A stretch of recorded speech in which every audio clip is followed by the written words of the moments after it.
রাসূল সাল্লাল্লাহু আলাইহি সাল্লাম বলেছেন, যে ব্যক্তি নামাজে সূরা ফাতিহা পাঠ করবে না তার নামাজই হবে না। অর্থাৎ সূরা ফাতিহার অনেক বেশি গুরুত্ব রয়েছে আমাদের সালাতে। সালাতের অনেকগুলো ফরজ কাজ রয়েছে, ওয়াজিব রয়েছে, সুন্নত রয়েছে।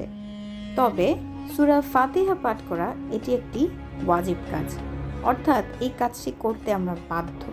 এর কারণ কি? কারণ প্রথমত সূরা ফাতিহা হচ্ছে কোরআনের একদম প্রথম সূরা। কোরআনের মা হিসেবে পরিচিত সূরা ফাতিহা। এই সূরাটি প্রথমে শুরুই হয় আল্লাহ তাআলার প্রশংসার মাধ্যমে, তার ইবাদত এবং তার কাছে সাহায্য প্রার্থনার মাধ্যমে। আমরা যখন সূরা ফাতিহা পড়ি তখন মহান আল্লাহ তাআলা সেই প্রত্যেকটি কথার উত্তর প্রদান করে।